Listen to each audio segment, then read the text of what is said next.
dədə. Nə var ya köpək oğlu? Qoyunlar orada otur. Gel otur gel. Abi Andra kalmış Andra hanıya kapıldı. Məndə var ay dədə.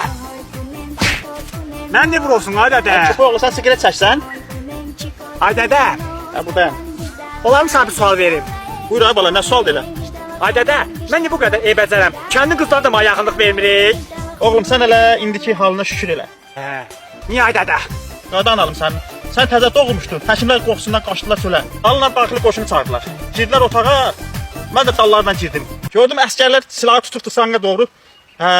Komandir də deyir ki, tərəfənsə atəş açın.